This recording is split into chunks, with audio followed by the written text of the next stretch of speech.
Have you ever wondered beyond the 66 selected books if there were other books ever written but later rejected from the Bible? Those books are not merely ancient texts but a treasure trove of knowledge and mysterious tales.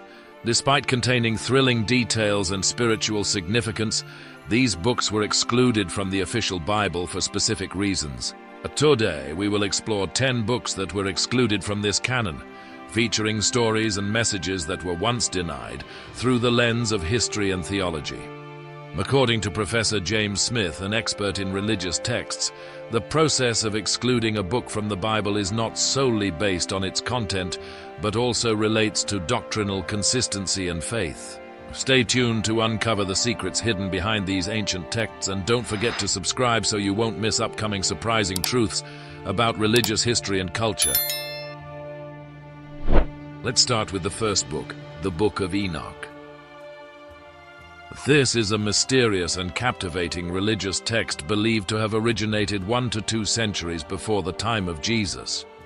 With 108 chapters, this work is divided into 5 parts, containing unusual and bold stories not found in the official books of the Bible. The most notable aspect of this work is its discussion on the origin of demons and the appearance of the Nephilim, gigantic, strange beings created from the union of fallen angels and humans. This is one of the earliest records of a supernatural world filled with mystical beings, offering readers a fresh and captivating perspective on the ancient world. Besides the main text, there are 2 other works considered variants: the Book of the Secrets of Enoch, or Second Book of Enoch, and the Third Book of Enoch. However, according to scholars, none of these texts can be considered as written by Enoch himself, who is mentioned as Noah's great-grandfather in the Book of Genesis. Scholars categorize these texts as Pseudepigrapha, writings attributed to famous figures to enhance their authenticity. Although beloved for its mystery and rich theories about the battle between angels and dark forces, the Book of Enoch was never mentioned or recognized as part of the Bible by New Testament authors, and even Jesus himself did not reference it. Nevertheless, this work retains an important position in religious and theological tradition, as it not only provides unique stories, but also offers deeper insights into ancient beliefs about faith, holiness, sin, and human fallibility, especially regarding the connection between the divine world and humanity. I've made a detailed video about this book and the reasons it was banned. I've left the link in the description, so be sure to check it out. I'm sure you'll find many intriguing insights. Next, I'd like to mention the Book of Adam and Eve. It is one of the extra-biblical religious texts that offers a profound and unique perspective on the lives of Adam and Eve after their expulsion from the Garden of Eden. According to tradition, this text was written a few hundred years after the birth of Jesus, possibly by an anonymous Egyptian author, and was initially recorded in Arabic.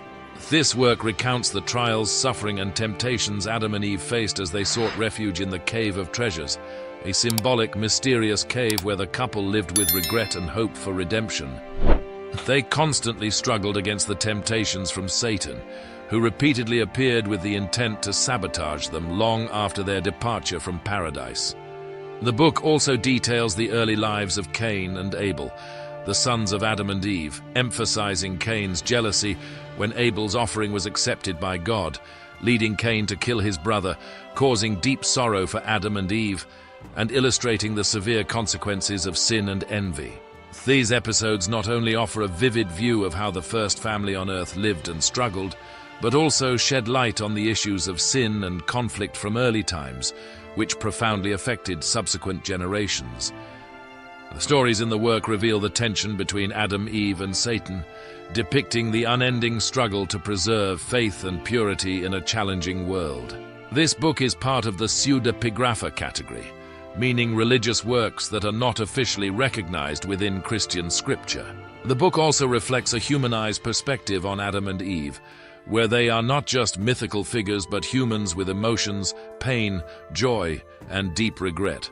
Although not part of the New Testament, some content of this work can be found in the Jewish Talmud and the Islamic Quran, highlighting its broad influence across belief systems. This not only affirms the historical value of the book, but also emphasizes the diversity in approaches and interpretations regarding creation, the fall, and life after Eden. Therefore, the Book of Adam and Eve is not only a work depicting the lives of the first couple, but also a profound reflection on the challenges humanity faces when distanced from God, making it a valuable document for those seeking to explore multidimensional perspectives in religious history. Third, the Book of Maccabees is a series of important historical texts that record the uprising of Judah Maccabee and his brothers against King Antiochus IV Epiphanes of the Seleucid Empire to reclaim freedom for Judea and initiate the festival of Hanukkah. Written around 161 BCE, the main parts include Maccabees I, Maccabees II, and Maccabees IV, each offering a different perspective on this event. While Maccabees I and Maccabees X are recognized in the Catholic Canon, they are not accepted in Protestant tradition or the Jewish Torah. An interesting detail is that Maccabees IV, though added to this series, was written much later during the reign of Caligula, 37 to 41 CE, and is often regarded as containing several historically inaccurate details. Nonetheless, this book is still linked with the other parts, as it also addresses the religious persecution faced by the Jewish people under Antiochus IV. The discrepancies in timing and historical consistency may be why Maccabees IV was not included in the official canon. According to scholars, the reason Maccabees was rejected in Protestant tradition may be due to Martin Luther's disapproval of the messages about religious freedom and the fight against oppression in this work. A scholar remarked, "The Maccabees is a rare testament showing the defense of faith conveyed through a spirit of resilience and unyielding struggle." However, the complexity of its content and historical elements has left these books as part of religious literature outside the official Bible. I've also made a detailed video about this book with analyses from various perspectives. Please check it out. I've placed it in the description.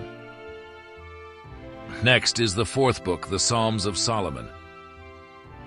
This is a mysterious and captivating work, which was lost for centuries before being rediscovered in a German library in the 17th century.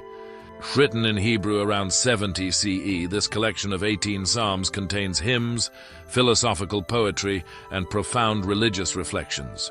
Although not included in the official Bible, the Psalms of Solomon holds an important place among non-canonical religious works, belonging to the Pseudepigrapha, texts attributed to famous figures but not actually authored by them. This work expresses faith, gratitude, lamentation, and belief in resurrection, while also posing deep questions about the meaning of suffering as the Jewish people faced persecution from foreign powers. Politically, the Psalms of Solomon opposes the Hasmoneans, and some psalms in the collection reveal awareness of the Roman conquest of Jerusalem under Pompey in 63 BCE, metaphorically depicting him as a dragon sent by God to punish the Hasmoneans. Some psalms are about a Messiah in the Jewish sense, referring to a mortal seemingly aided by God like Moses, but they mostly focus on individual behavior, expressing the belief that repentance for unintended sins will restore them to God's grace. There have been efforts to associate this text with the Essenes at Qumran, who separated themselves from what they saw as a sinful world, and with the Pharisees, who opposed the Sadducees, often supporters of the Maccabees. This is not only a prayer, but also a lesson in faith, offering a view on free will and resilience in the face of severe trials, reflecting the complex sentiments of the Jewish people. You may want to consider it carefully, as it is not an easy read. Fifth, we must mention the Odes of Solomon. A mystical work lost for centuries is a collection of 42 Syriac hymns, which may have originally been written in Greek or Aramaic. Unlike the Psalms of Solomon, which are distinctly Jewish, the Odes have a Christian orientation with imagery of Jesus, the Holy Trinity, and concepts like the virgin birth and the punishment of hell. This work is believed to be hymns sung by newly baptized Christians in the 1st century, with rich theological content but also controversial as it somewhat diverges from Orthodox Christian doctrine. Initially, the Odes of Solomon were considered part of the Christian canon, but today scholars believe they may have originated from a Jewish Christian sect or the Gnostic heretical group. As one scholar observed, this collection is not only religious poetry but also a testament to the theological reflections of early Christianity. With its rich content and complex ideas, the Odes of Solomon illuminate the diversity in early Christian beliefs, a time when sects and groups were striving to shape various doctrines to meet the spiritual aspirations of the faithful community. Sixth, the letter of Aristeas, written around the 2nd century BCE in Alexandria, Egypt, is an important work that provides a deeper understanding of Jewish history and culture.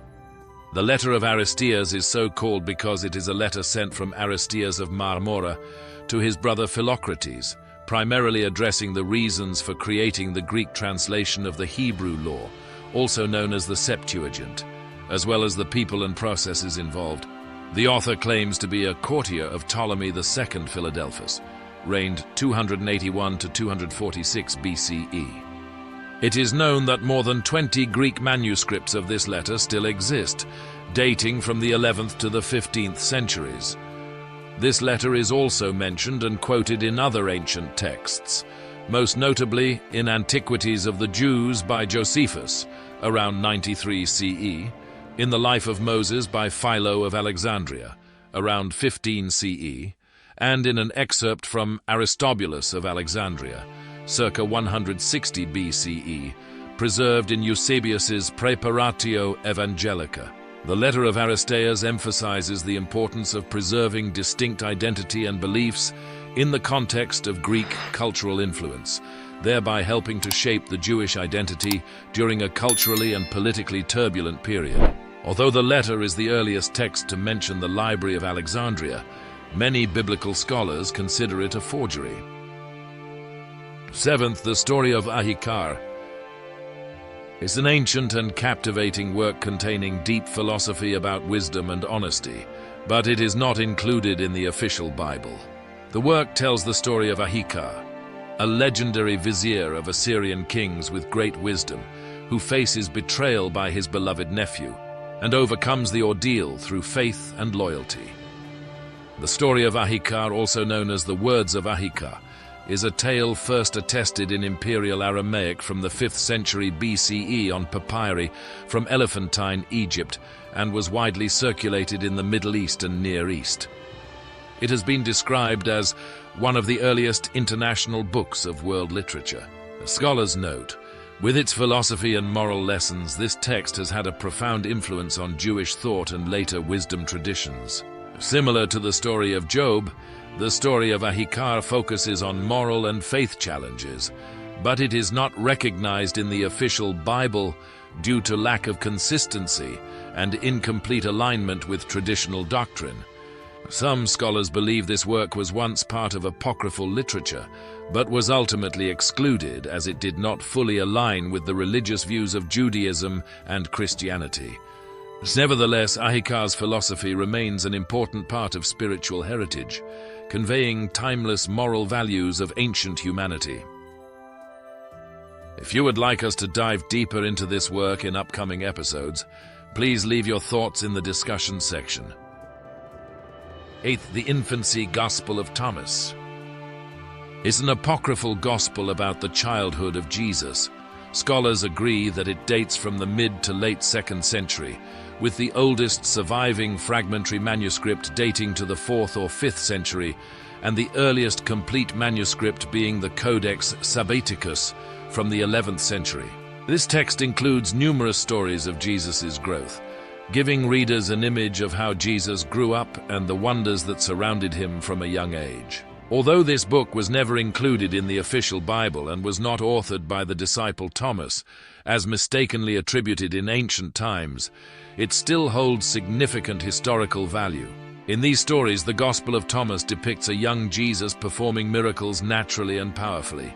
The tales subtly challenge traditional norms by portraying a young deity capable of wondrous acts while discovering his own powers. Modern scholars regard this text as an important document, illuminating early Christian beliefs about Jesus' divine role and nature. According to Dr. Tony Burke, a scholar of non-canonical Christian texts, Texts like the Infancy Gospel of Thomas help us understand the curiosity of early Christians and how they approached Jesus' early life in a vivid and detailed manner. However, early Christian writers viewed the Infancy Gospel of Thomas as inauthentic and heretical. Eusebius dismissed it as heretical fiction in the third book of his 4th century ecclesiastical history, and Pope Gelasius I included it in his 5th century list of heretical books. 9th, the Book of Ezra is a work filled with complexity and mystery, rooted in historical and religious connections to the prophet Ezra, the author of the Book of Ezra in the Old Testament. In reality, while the Book of Ezra was accepted into the Bible, the books of Esdras 1 and Esdras 2, originally called Esdras 3 and Esdras 4, were excluded from the official canon. This renaming has made the history of these texts quite confusing. The Book of Ezra was once known as Esdras 1, while the two works once called Esdras 3 and 4 are now referred to as Esdras 1 and 2, leading to considerable confusion.